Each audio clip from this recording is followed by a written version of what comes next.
what type of projects right now are being commissioned? First of all, I want to say we need to understand that the audience is now fragmented. Unlike it used to be when you could just make a film and then you knew that, okay, people would just sit down and watch it because it was one actor or because it was one, but now you've got different stuff. You've got TikTok that has really demystified what content creation is. You're there, you're seeing gamers, you're seeing dating games, all that are content that you're seeing. And if you see what the trend is presently, you'll understand that streamers are looking for content that are not so highly expensive to fund, but have a lot of audience retention. So you don't want to cage yourself to say, this is the exact thing I want to do. What is the thing that you can do that is unique? What is the thing that you can do that is different from what everybody is doing? That when you take to the streamer is just going to look at this and is like, wow, I want this. You've got to always have that factor, that wow factor. Because I tell you that short forms are what we're taking now. You go do any short form, come, and then I'm like, yeah, but, So what is it that you can do? What are you, what can you create that you're comfortable creating that when people see, they want to spend beyond 5 minutes watching, they want to watch for an hour. That's what we're interested in. From a salesperson's perspective, streamers are buying every kind of content that's available. They're buying short form content, they're buying feature length content. I think what's important is the story you are telling, the quality of your production. Mm-hmm. I think that's what really sells, because a platform could come and say, like towards the end of last year, for Netflix, for instance, they were buying more of epic movies. Mm-hmm. But it wasn't to say at the time that they were not still taking other kinds of content that had a good production quality. So I think away from whether platforms are buying short form content or long form content, I think the story that you are telling, how culturally rich that story is, helps you sell the content. So I think you need to also be particular about, of course, the production quality and the story and how marketable that content is and how people would receive the content. For the international market, they want to see what Nigeria is, and I'm not saying the poverty part of the crazy parts of Nigeria, but I'm just saying that, it's just like the epic films that I used as an instance, because it tells more about our culture. The people are able to relate to that, okay, this is what happens in this part of the world. Because if it's just a normal romance drama, Tyler Perry tells that kind of story. He sells comedy all the time. It's just more of what the country is about, the cultural aspect of our country, basically, and how we can compete with international markets. Okay, specifically for your platform, what kind of content are you guys looking over? And we're going to go over to Jay Tasha, because I do want to get a perspective from the other side of the pond. So it's important we look at the context for what streamers want. And it's about viewers. It's what they want that determines what streamers will, go for. Like he said, audience is really fragmented now, so attention is really the currency. Now, what content currently now are viewers, engaging in? Like he said, again, mobile, the proliferation of mobile platforms, short forms has become the attention grabber. Yeah. So for us, what we're looking at is we're asking ourselves, what do viewers want to see on their screens? What is it that they spend their time on? So the competition really is not platform versus platform anymore. It is you versus the attention of the viewers. How much of that attention can you get? Okay, so for us, short forms is the safe entry point, because you can quickly experiment, get data, test appetite for genres, and all of that stuff. Now, when you are able to do that, and also anthropologists too. We are also, anthologies rather. We are also big on that because it's allowing us to experiment quickly. Yeah, you are able to test multiple directions in within the shortest time. Then you're able to then take that into the next phase to say, okay, which of these are we going to scale? Because it's a really, really risky market. You could invest so much in a story and then it falls flat when it goes to, so beyond just, HD screen and all of that stuff, the question now is no longer what is the story. It is more of stress testing your story to say, this concept, this idea, can it survive multiple formats, for example? This story, can it survive multiple cultures? Because streamers, our platform is going to be Pan-African. So you do want to tell a story that only Lagosians can relate with. That way the scale and scalability of your content is very limited. So we're asking, when you stress test your stories, how much of this can your story really, pass? And beyond that, our briefs now, for stories we're commissioning, we have some demands that we are making. So, for example, format flexibility. Can we transfer, repurpose your content for short forms, long forms? Beyond that, again, a critical one is the IP value of your content outside the screen. Super important. You need to understand that content to streamers is an asset. You think you have clips, but to streamers, these are assets that we want to monetize down the line. Right? So you're asking yourself, so what is the IP potential of your content beyond the screens? So we're talking about merch, for example, game spin-offs, for example, shorts, like I mentioned, and interactive formats as well, because these are the new frontiers, the new ways, viewers are engaging with content. And again, also it depends on the streamer you're talking to. For a streamer who is just trying to build a base of content in terms of volume and depth, they could go for whatever content you have to build that in a repertoire of content. But when it comes to platform differentiation, that is when the big box comes out. But again, you have to earn it, and streamers are also being very cautious of every penny that goes into production. And short forms, anthologies are easy way to hedge your risk in terms of what content is going to make it to the big screen and which deserves more. So we're starting that way, nicely in short forms, anthologies, and then the long forms. Thank you. That's a really robust answer. Let's go over to J. Tasha in the way things are happening between the short form content that's going out, a lot of people moving out of Hollywood, streaming platform versus networks, contextualizing to us, Africans who are trying to get our content over there to that side. Can you just give us a little bit of thoughts and perspective of what you think, they're looking for? How you can create like high concept with low to mid budget. And some of those genres could be like thrillers, crime dramas, if you guys are looking to a certain type of field like we're looking for, because they transfer across, different areas from Africa to US to UK to Latin. Those transfer very, very well, as you mentioned. And then, local stories with universal emotion. Everybody knows, you can tell when there's a love story. Like, my mom loves Nollywood. And so I caught myself as I was, getting dressed.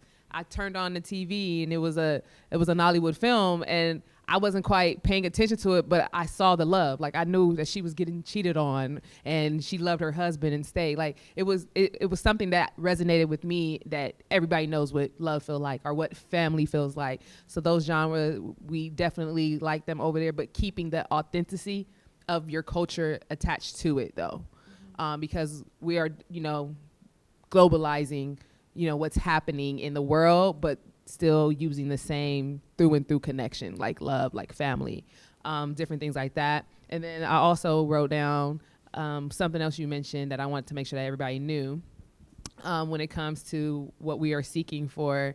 Like I said, films that can be quickly made, 80 to 90 minute films that don't take 3 months take about 2 weeks to make nowadays, especially with the way AI, and I just came off an AI panel, but the way AI is helping you guys quickly move through it.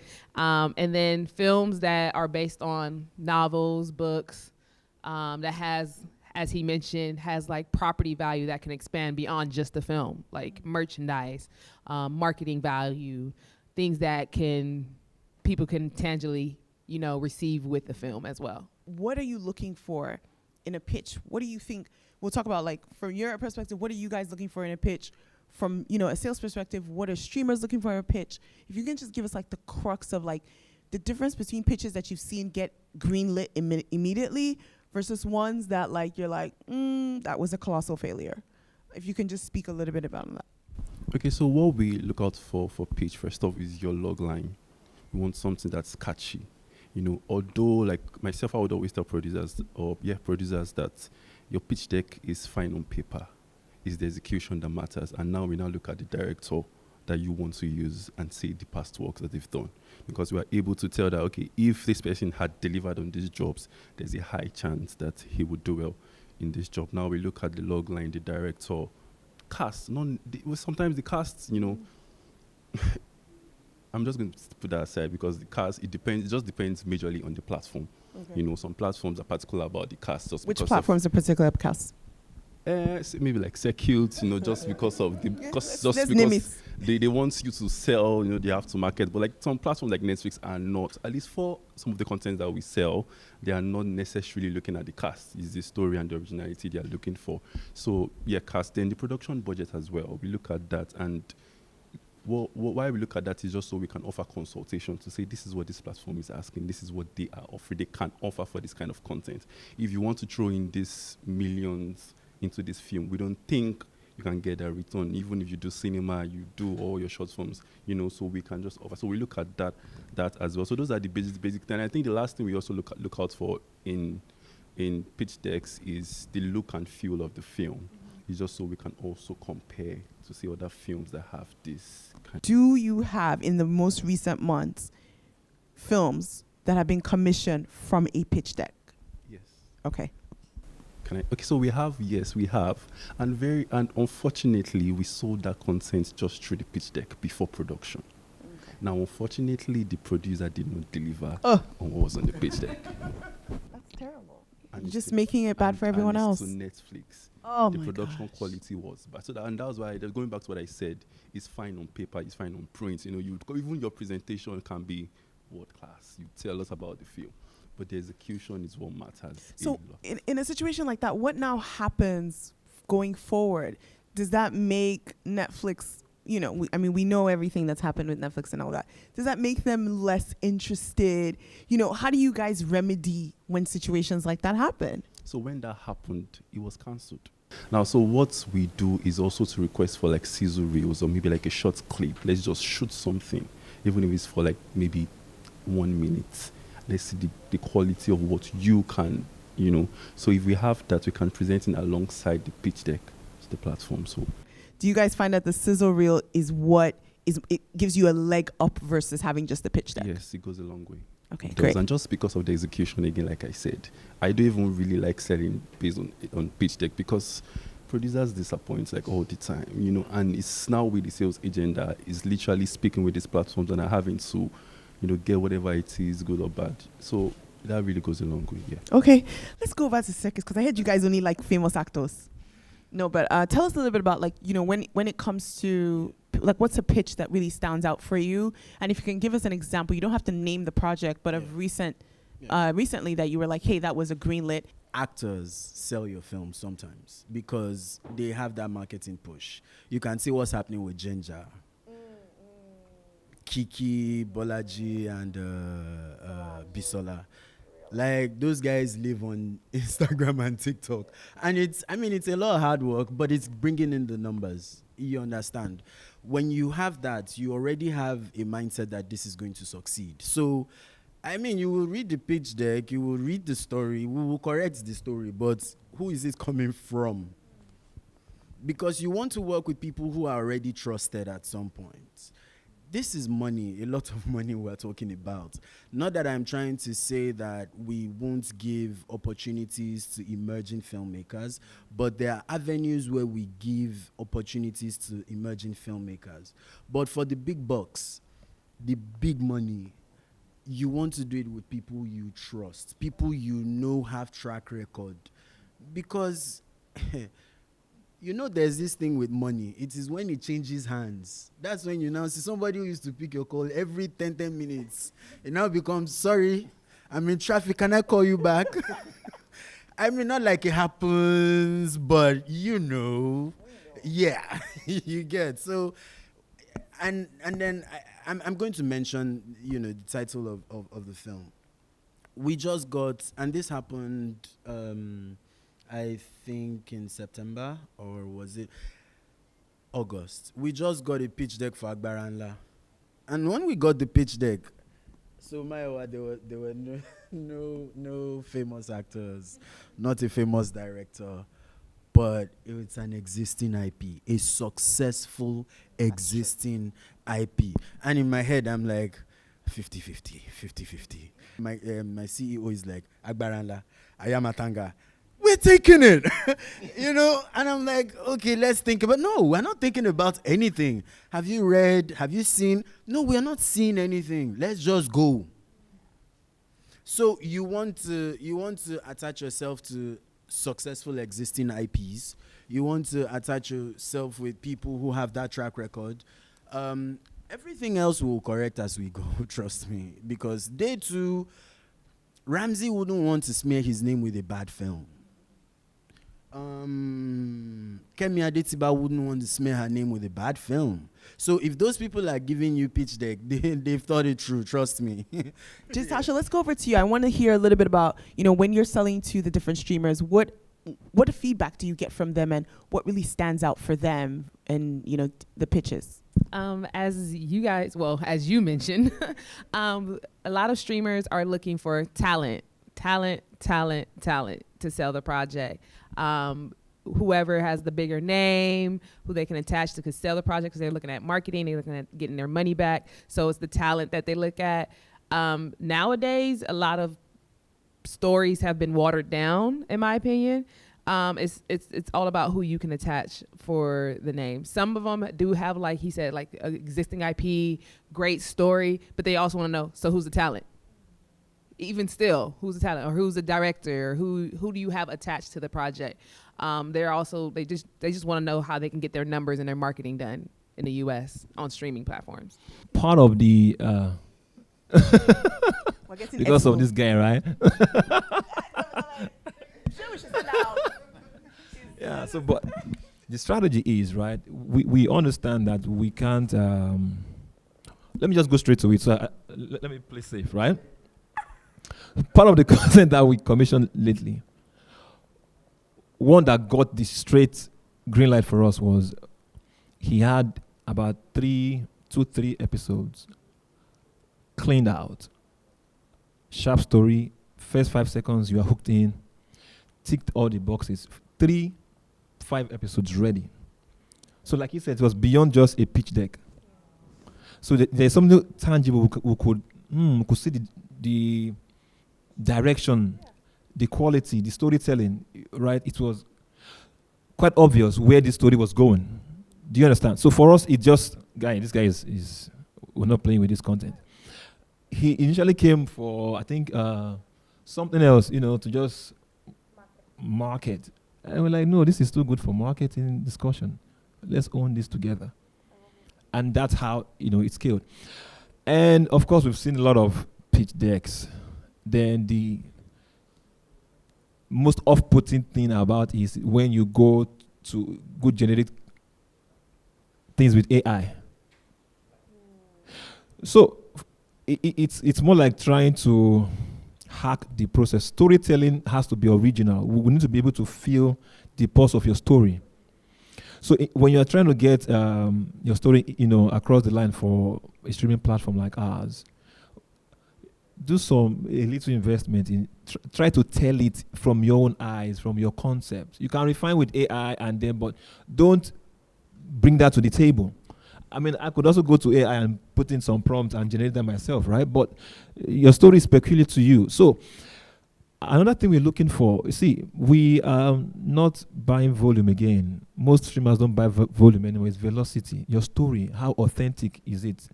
You have to be locally authentic, and you must have what we call global appeal, meaning that your language has to be light. So I must not only be a Lagosian to understand the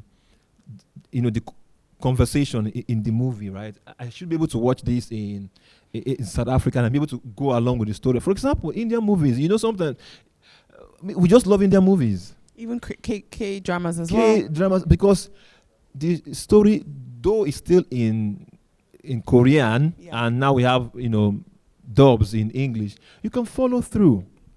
So when you have such a project, don't be lazy about it. You have a great story, fantastic, but you have to go, an extra mile to try and go to set, generate, even if it's just 1 or 2 clean episodes. Don't come with 20 rough cuts. Doesn't cut it. So 20 rough cuts just doesn't say. Take your time out, 2, 3.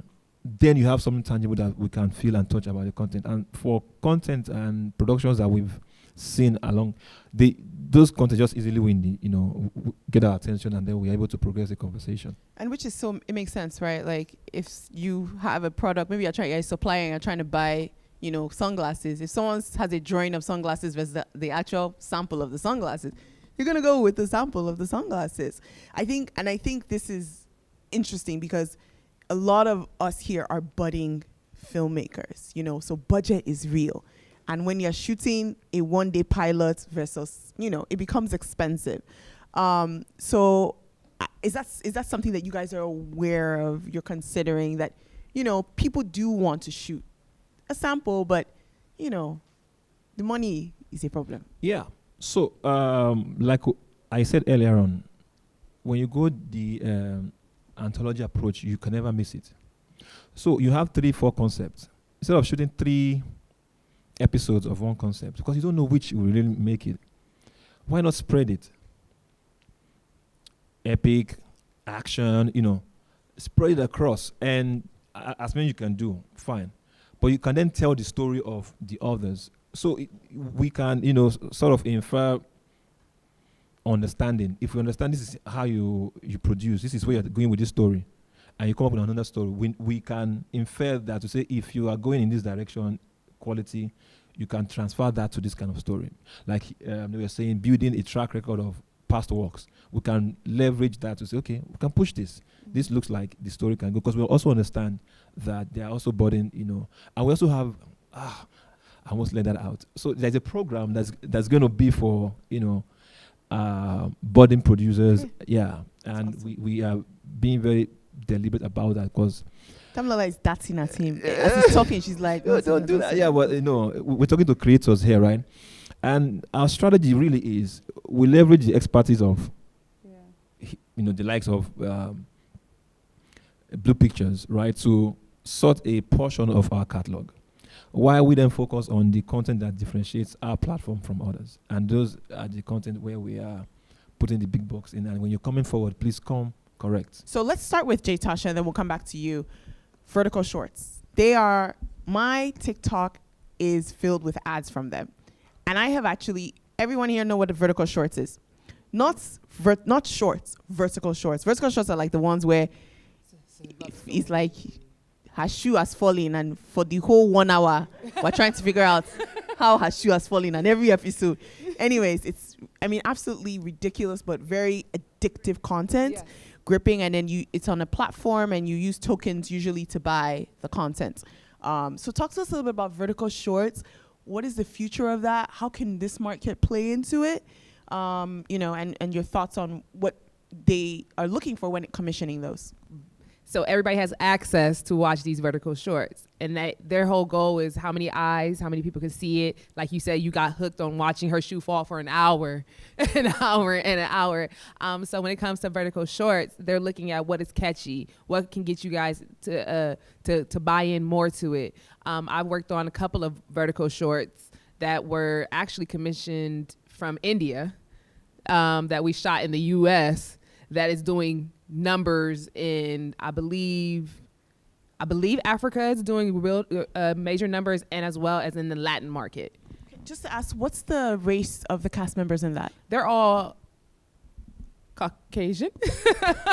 I was like, what's the proper term? Caucasian. Girl, in Nigeria, say white. They're all white. I'm sorry, this is not the U.S. So yes, they're all white, and which is very interesting because I find myself personally being a consumer of verticals as well, watching the Asian, the formats of those, falling into their stories and reading into what's happening over there, and I'm just seeing how universal that it is to, like I said, when we first mentioned like what are shows that are catchy, what are streamers trying to want and buy, is those universal love stories or universal stories that everybody can relate to regardless of the race, the culture, the ethnicity, or anything like that. As I mentioned, they're all white in Asia watching these crazy stories, and just how we watch K-pop and just what's going on around in the K-dramas and stuff like that. What was the second part of your question? Commissioning. So can you talk to us a little bit about that commissioning process? And is there a market for black? Boom. Because all we see is the white people. As you mentioned that, I did my research and actually haven't found a market for black.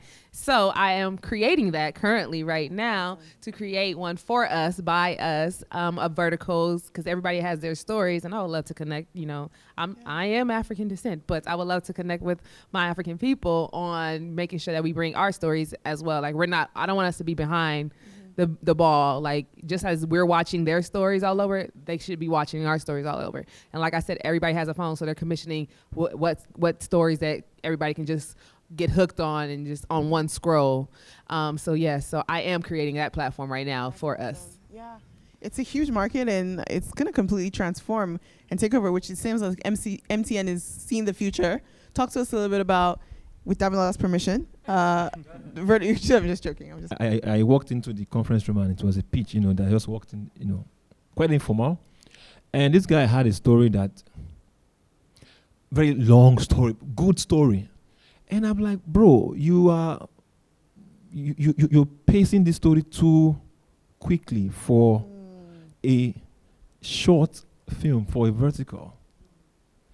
So when you want to go into verticals, your storytelling skill has to be a little more sophisticated, because the action for the next 4 episodes could just be you moving from here to there. But you must be able to hold the viewer's attention.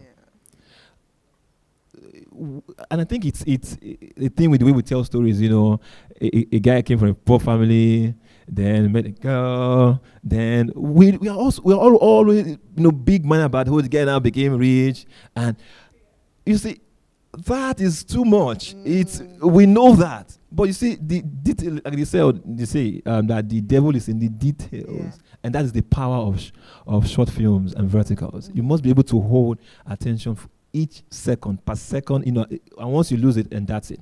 Yeah.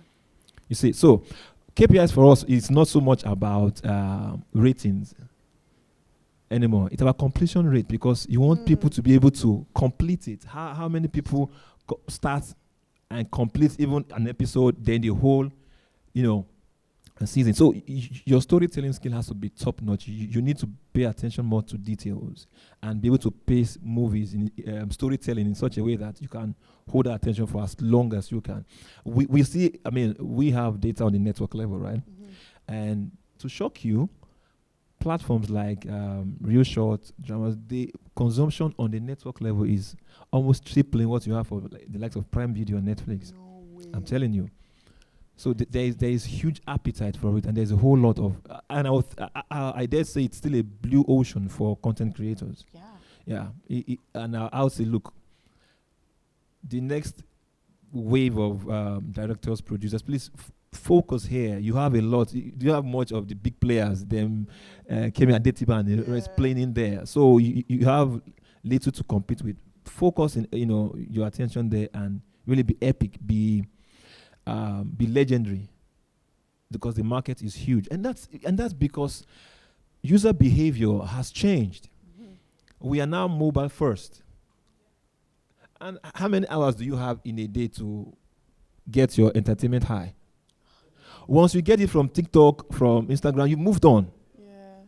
So you now have to create time to sit down and watch the full-length movies.